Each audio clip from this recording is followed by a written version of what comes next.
Transcurrido el referéndum contra 135 artículos de la Ley de Urgente Consideración, el gobierno procede a dar andamiento a uno de los puntos que fueron cuestionados, el mecanismo para dar rango universitario a la formación docente. Hoy en día, los docentes formados por la Administración Nacional de Educación Pública, la ANEP, no tienen título, ya que ese organismo no puede otorgarlo por no ser una entidad universitaria. Solucionar esto implicó un debate extenso por la creación de una universidad de la educación, para la cual llegó a presentarse un proyecto, pero no prosperó durante el último gobierno del Frente Amplio. Para destrabar la situación, el gobierno, a través de la LUC, estableció que el Ministerio de Educación y Cultura sea quien reconozca los títulos como licenciatura en Pedagogía.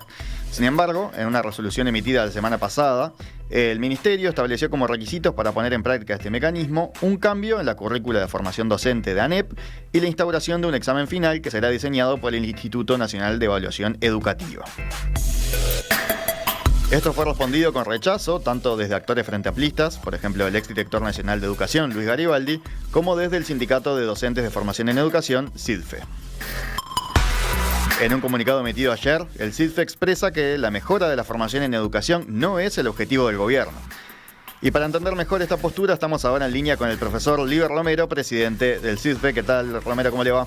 Hola, buenos días, ¿qué tal? Ahora podemos entrar más en detalle en los otros cuestionamientos que ustedes hacen en este comunicado que publicaron ayer, como la acusación de que esta acción del gobierno viola la autonomía de la ANEP. Pero antes, voy a lo más macro. ¿Ustedes consideran que la falta de titulación universitaria en formación docente es un problema? En primer lugar, hablando de lo más macro, los sindicatos de la enseñanza, nosotros siempre hemos peleado por una universidad de la educación autónoma, gobernada y pública, y digo esto porque en definitiva es en el marco de una estructura universitaria con extensión, investigación, docencia, calificación de los docentes, en donde el proceso de titulación sería lo indicado, no la titulación en sí, porque si uno se pone a pensar el título universitario, ¿para qué nos sirve a los docentes actualmente?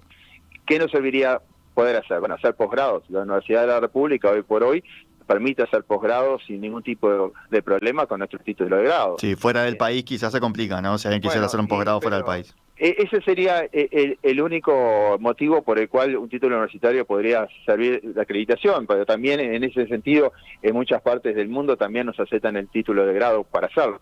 Pero nosotros justamente llegamos a un tema mucho más profundo, que no es simplemente la acreditación de un título universitario, sino la creación de una institución universitaria. Y tú decías algo que es fundamental en el proyecto, en las resoluciones que saca el MEC el día lunes, genera un cambio de currícula, plantea un cambio de currícula para los futuros docentes licenciados en pedagogía, que implica una clara intromisión dentro de las competencias que tiene la ANEP, ¿no? Y aparte en ese cambio de currícula hay un cambio de paradigma de docente que se plantea.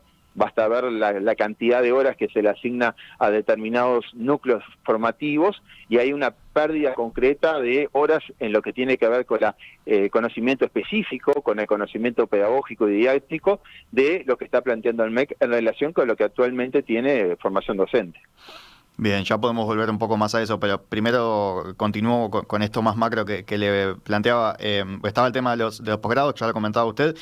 Hay un tema quizás de prestigio también, ¿no? En que los profesores, los docentes en general no tengan el título universitario, ¿no? O no tengan una universidad donde estudiarlo. Claro, pero más allá de lo operativo, ¿no? De lo práctico, de decir, bueno, se complica para hacer un posgrado fuera del país, que me imagino es una minoría la que lo va a estudiar afuera, ¿no? Pero en el caso del prestigio, comparando con otras profesiones, ahí sí están como en un rango inferior, quizás. Sí, pero eso es quizás visto más desde afuera que desde adentro. Podemos mencionar un conjunto de científicos en diferentes partes del Uruguay que han sido formados en formación docente, que también en lo que es nuestra institución hay un cúmulo de saberes que han servido para el desarrollo en la universidad. Basta recordar muchas veces los centros universitarios para ver cuántos docentes universitarios son formados en formación docente y viceversa, ¿no? También formación docente se nutre de un conjunto importantísimo de colegas que son licenciados, doctores. Bien, ahí el gobierno se apoya en la Ley General de Educación de 2008, ¿no? Que preveía en el artículo 31, el Estado, a través de las entidades públicas con competencia en la materia, asegurará el carácter universitario de una formación en educación de calidad. O sea que bueno, ya son casi, no recuerdo el mes en el que se aprobó la ley de 2008, pero casi 14 años, ¿no? En que se había establecido esto y no se había logrado. Lo que ustedes critican es que este no es el camino para lograrlo, ¿verdad? No, porque inclusive con todas nuestras críticas a la anterior administración, que las tenemos, se había iniciado un proceso de transformación de lo que era formación docente, había un proceso de reestructura del Plan 2008, que es el que actualmente tenemos, que intentaba incorporar, bueno, el tema de un cambio de currícula, la semestralización, la transversalidad, la acreditización de la carrera, justamente para llegar a un momento en donde poder justamente tener el estatuto universitario, y que implicó un proceso de discusión en donde cientos de docentes de la administración estuvieron trabajando, las ATD de formación docente, por ejemplo. Bueno, todo eso hoy por hoy, que implicó un cúmulo de experiencias, queda de lado. Más allá de lo que ustedes consideran intromisión, ¿no? del reclamo de que la ANEP cambie la currícula y de este establecimiento de un examen final, si nos quedásemos solo con que el MEC reconozca los títulos, ¿eso como un primer paso para destrabar la situación, mientras el otro proceso quizás continúe? ¿Eso tampoco lo verían como factible? Lo que pasa es que eso no es, no. A ver, todo eso, todos los puntos anteriores que tú dices son justamente los importantes. El título universitario es el final del proceso, no el inicio. Es decir, ¿cuál es el tipo de profesional, docente, universitario que nosotros queremos para el futuro Uruguay? Bueno, eso implica una discusión del demos educativo, cosa que en este caso no se da. Pero aparte, en la propuesta que hace el MEC, lo que se busca es, de hecho, se va a producir una dispersión de las carreras, ¿no? Es interesante también mencionar cómo ni en la LUC ni en el decreto reglamentario aparecían las instituciones privadas, y ahora sí en la resolución del MEC aparece, ¿no? Es decir, tanto en la LUC como en el decreto reglamentario hablaban de instituciones públicas no estatales, pero no estaban hablando de las privadas, o por lo menos ese era el discurso, y ahora claramente aparecen instituciones privadas a las cuales se le va a financiar con dineros públicos su reglamentación, su puesta en funcionamiento y los docentes. Entonces, acá por eso nosotros hablamos de un proceso también de privatización de la formación docente. Bien, y a grandes rasgos, ¿por qué consideran esa frase que yo destacaba en la introducción, eso de que el objetivo del gobierno no es mejorar la formación en educación? Quizás por eso que mencionaba de que se reducen las horas en práctica didáctica, ¿o por dónde van con esa afirmación más global? Para mencionar grandes números para no confundir a los radioyentes, ¿no? Nosotros el proyecto de MEC plantea un promedio de 3.000 horas para las carreras, ¿no? Nosotros hoy en formación docente andamos por encima andamos en las 3.700 horas. Ya de por sí, nuestra carga horaria involucrada en la formación docente es mucho mayor a la que plantea el MEC. Pero inclusive en la distribución de horas que plantea el MEC, plantea, por ejemplo, en lo que son las materias disciplinares de conocimiento específico, unas 1.100 horas. Hoy nosotros tenemos 1.980 horas dedicadas a lo específico, es decir, acá hay una clara baja de contenido del conocimiento especializado de los docentes cuando entran a un aula. Lo mismo nos pasa cuando hablamos de la formación pedagógica. El MEC plantea un total de 800 horas para ese sector, y hoy nosotros andamos sobre las 1.170, es decir, tenemos otras 370 horas más dedicadas a sociología de la educación, a pedagogía, a elementos que hacen a la formación docente como tal. Y el hincapié que hace el MEC lo hace sobre lo que son herramientas profesionales vinculadas a la gestión, a la informática, al inglés, ¿no? En detrimento de otros elementos que para nosotros no solamente son fundamentales en la formación de un docente, sino que son parte de la rica tradición que tiene la formación docente en el Uruguay, ¿no? Nosotros, aparte, nos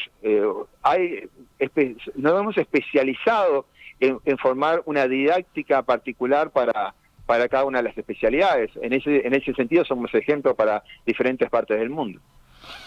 Ahí podemos ahondar un poco más en las críticas específicas. Ya veníamos hablando, ¿no?, del tema de la violación de la autonomía de ANEP que denuncian ustedes, porque recordemos el MEC exige cambios en la currícula de formación docente para aprobar esta certificación de los títulos, ¿no? Podemos escuchar un breve fragmento de lo que decía el otro día el ministro Pablo da Silveira en Desayunos Informales con respecto a esto. Existe el régimen de autonomía de ANEP y está en la Constitución y todos tenemos que respetarlo. Pero durante mucho tiempo se interpretó como que respetar la autonomía significa que no se puede conversar o que no se puede coordinar. ¿Qué responden ustedes a esa postura? Y que acá no hay ninguna coordinación ni nada que se le parezca. Voy a poner otro ejemplo para mostrar esto, ¿no? Es decir, no solamente en este ejemplo se plantea la característica de la currícula con cantidad de horas, materias, ¿no?, con lo cual ya están diseñando la malla curricular que tendría que adecuarse la ANEP, la ANEP y el CFE en particular, el Consejo de Formación y Educación, si quiere que sus egresados tengan acreditación universitaria, sino que no es algo nuevo. Cuando el Ministerio de Educación y Cultura saca el año pasado el seminario Nuevos Rumbos, tanto de la Universidad de la República como el Consejo de Formación y Educación, dos interesados obviamente en la formación universitaria, se enteran por la prensa. Es decir, hay un conjunto de acciones que toma el Ministerio, aún teniendo en cuenta que el CFE pertenece al mismo gobierno, que es su injerencia sobre las decisiones que tiene un ente autónomo. O sea, en ese sentido, nosotros nos enteramos también por la prensa de cuál iba a ser el proyecto del MEC. Digo, está bien, el gobierno es el gobierno y tiene todo el derecho a gobernar, pero por lo pronto de respetar aquellos entes que tienen una especificidad concreta, por ejemplo la ANEP, en torno a los temas educativos. También plantean que el Instituto Nacional de Evaluación Educativa, que estaría encomendado de diseñar una prueba final, ¿no?, de aprobación, que no tiene entre sus competencias originales esa tarea, ¿no? Tiene la tarea de evaluar, pero hacer una evaluación general, no la de diseñar una prueba como esta. Sí, claro. En un principio el instituto lo que hacía era ser un evaluador de los rendimientos, de los resultados que tenía el conjunto del sistema educativo y brindar informes para tratar de que cada uno de los subsistemas o del ente pudiesen mejorarlos. Esa era en un principio su función. Ahora, a partir de un artículo del presupuesto nacional, se le incluye también que pueda evaluar. Digamos, hay sin duda alguna un conjunto de cambios que no son menores en torno a la educación, al proyecto educativo que están queriendo plantear. El INED sí tenía la prueba Aristas, ¿no? La prueba Aristas, digo, que esa la hace el INED, o sea que experiencia en hacer pruebas tenían. Sí, pero... Es diferente porque esto es universitario, ¿verdad? Pero digo que en el sentido de evaluar ya estaba en el sentido mismo del instituto. Sí, no, la evaluación era parte de su competencia, pero pensemos que acá un estudiante pasa 4 años estudiando una carrera y después tiene que rendir una prueba final para ver si de esos 4 años corresponden con un criterio universitario, ¿no? Es un poco eso lo que uno sobreentiende de lo que lee en los documentos. ¿Ustedes rechazan que haya una prueba final? ¿Preferirían que hubiera una suerte de tesis o algo así, o un trabajo final, ¿no?, como en otras carreras? En realidad, la tesis final existe en 4 de las 5 carreras que tiene formación docente, en profesorado no existe, pero sí existen trabajos de elaboración que hacen al tratar de que los estudiantes también desarrollen la investigación como uno de los elementos fundamentales de cualquier educación terciaria universitaria. Bien, y bueno, y lo otro que, además de esto que mencionábamos, está el tema de las becas, ¿no? El ministro informó que se prevé otorgar becas del entorno de $400 por mes a estudiantes de tercer y cuarto año, para que no dejen los estudios, tercer y cuarto año de formación en educación, ¿no?, para que no dejen los estudios por necesidad de trabajar, porque algo que ocurre mucho hoy, sobre todo en secundaria, es que hay muchos profesores que no completaron los estudios, ¿no? Lo que ustedes critican ahí es que los estudiantes de instituciones privadas también podrían aplicar a estas becas. A ver, pensemos al revés. Nosotros tenemos un 33 centros de formación docente en todo el país, que es la institución pública terciaria que abarca mayor cantidad de departamentos. En los SERP existen becas de alimentación, alojamiento y transporte, y uno se pregunta, ¿por qué no fortalecer el sistema de becas que ya está instituido para fortalecer inclusive el presupuesto del del Consejo de Formación y Educación, en vez de ahora entregar voucher para que los estudiantes terminen financiando instituciones privadas con dineros públicos, ¿no? Es decir, acá no es algo nuevo. El ministro da Silveira tiene esa idea de hace un par de años, en donde individualmente el estudiante buscará la mejor oferta, y lo que estamos acá asistiendo es una mercantilización de la educación. Bien, o sea, el problema no es tanto con las instituciones privadas, sino con el sistema de vouchers, digamos. O sea, preferirían que fuera derecho ese presupuesto al Consejo. Y hoy por hoy nosotros tenemos, por suerte, que tenemos un montón de estudiantes que quieren ingresar a estudiar formación docente. Ahora, en este momento yo me encuentro en la institución del IPA y nosotros nos encontramos con salones superpoblados. Los primeros años están superpoblados, estudiantes que quedan fuera de la clase. Ahora, no se diría, es más, dicho sea de paso, hay una resolución del propio Consejo de Formación y Educación de que cuando los grupos superen los 50 estudiantes, dividirlos.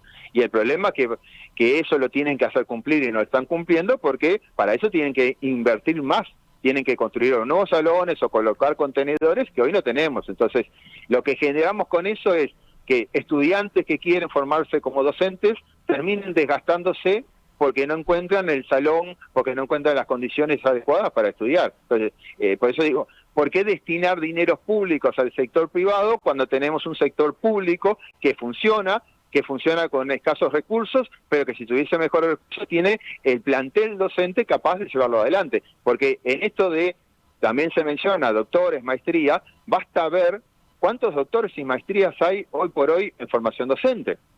Para poner una anécdota, yo el día de ayer estuve evaluando carpetas de docentes para algunas materias y la mitad de los que se estaban presentando eran magíster. Es decir, hay un cúmulo de experiencia docente, de investigación, de formación que a veces no se tiene en cuenta.